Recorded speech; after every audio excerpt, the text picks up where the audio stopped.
পকেটে টাকা আছে আর মাত্র 500 বাবা। গরু মুরগির দাম বেশি, আজকে সবাই মাছ খাবা। চিংড়ি মিংড়ি রুই টুই বল নাকি কাতলা, শিং মাছ নিয়া ভাবিরে জোল রানতে কোন পাতলা।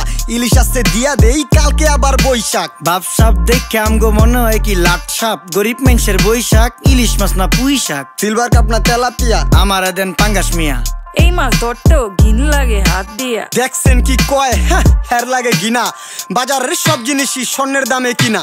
ঘু খায় সব মাছে, কালার খায় পাঙ্গাসে। ডিম পারে মুরগি আর ব্যথা পায় রাজা হাসে। দুঃখ কমু কার কাছে, টাকা নেই কা হাজার হাজার। চলো বাবা যাইয়া দেখি কি অবস্থা কাঁচা বাজার। ওই মিয়া হাত দিবেন না, মরিচের কেজি 1000। দেখতাছেন না মরিচ গার্ড দিতে রাখছি বডি গার্ড। এইটা আবার কোন পাট? আলিপ লাইলার সিনবাদ। যেইটা দরুম স্টক করুম তয় তরকারি জিন্দাবাদ। 80 টাকার বেগুন, বেগুনের অনেক গুণ। বেগুন লেয়া হইছে খুন, আমারে দেন ধুন্দুল। পটল লন, কহিলন, লাউ নাইলে কদু। তোর মুখ